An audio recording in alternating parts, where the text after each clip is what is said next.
തിരുക്കുടുംബത്തിലേക്ക് പോവാം. തിരുകുടുംബത്തിൽ തുടങ്ങാല്ലേ? അതെ.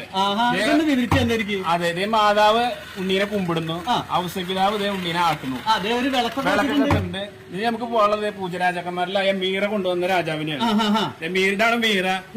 ആ രാജാവ് കുമ്പിട്ട് വണങ്ങാണ്. അതെ അല്ലെ, ഇതൊരാളോട് എത്തിച്ചു നോക്കണ്ടല്ലോ. അതെ, അന്നത്തെ ആ ജനങ്ങളെയാണ് നമ്മൾ സൂചിപ്പിച്ചിരിക്കുന്നത്. അവിടുത്തെ ഒരു കുട്ടി ജനല് തുറന്ന് നോക്കുന്നതാണ്, നോക്കാണ് എന്താണ് സംഭവിച്ചത്. ഒരാളോട് തലാട്ടിക്കൊണ്ടിരിക്കുന്നു. അതെ, അത് ഈ ഔസപിതാവും മാതാവും വന്ന കഴുതിയാണ് കാണുന്നത്. അതെ അല്ലെ, ഇനി എവിടേക്ക് പോവാ? അടുത്ത രാജാവ് സ്വർണം കൊണ്ടുവന്ന രാജാവാണ് കാണുന്നത്. കണ്ട നോക്കി തുറക്കുന്നുണ്ട്. എന്റെ പൊന്നെ, നോക്കി കണ്ട അതാ ഇങ്ങനെ ആള് ഇങ്ങനെ അടുത്തത് പോണത് എവിടേക്കാ? അടുത്ത രാജാവ് ധൂപം കുന്തിരിക്കം കൊണ്ടുവന്ന രാജാവാണ്.